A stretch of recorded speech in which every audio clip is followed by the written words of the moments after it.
Breaking right now, measles in West Michigan. I'm Susan Shaw. I'm Emily Leonard. The outbreak has reached Kent County from a person from the east side of the state traveling through. Now the concern is if they came close enough to infect anyone else. 24-hour News 8 Susan Samples is on top of this breaking news from the Kent County Health Department, where she's trying to learn more. Susan?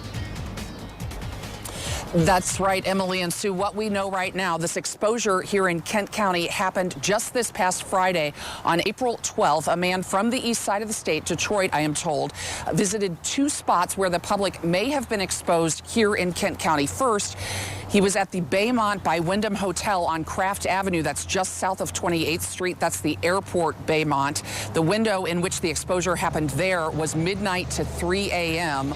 on Friday, April 12th, according to the state. A manager there at that hotel told me that the man came in, sat in the lobby for a short time around midnight, did not stay the night, and the only people in that space during that time were a couple employees, and I'm told no one has reported any symptoms at this point from there. The second exposure site, according to the state, was the Urgent Care Med Express at Plainfield and Fuller, where the man showed up. That exposure window, 1 p.m. to 6 p.m., also on Friday, April 12th, just this past Friday. I'm told no one there has reported any symptoms at this point either, but of course the state health department is being very proactive about this because of the highly contagious nature of measles. It can linger in the air and infect other people for up to 2 hours.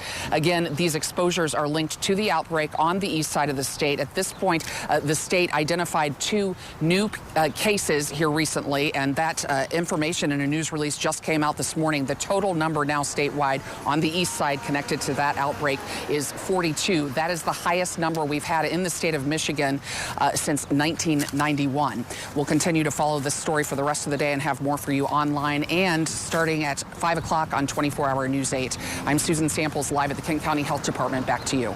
Okay, Susan, thank you. So here's where the cases stand across our state. To reinforce what Susan said, with the person who traveled through Kent County and another new case, that brings the total to 42. Nearly all of them have been in Oakland County near Detroit. Once a disease that was nearly wiped out, there are now 555 active measles cases in the U.S. Here's what you need to watch out for. High fever, especially a really high one of more than 104 degrees. A cough, a runny nose, but that's not all. Watery eyes is also a sign, but the most obvious, tiny white spots on the inner cheeks and gums. And of course, the red blotchy raised rash that usually starts on the face and spreads to the body, arms, and legs. Symptoms from measles usually pop up in a week or two. So if you think you have measles, go to the doctor or the emergency room, but warn them first so they can minimize the spread to others.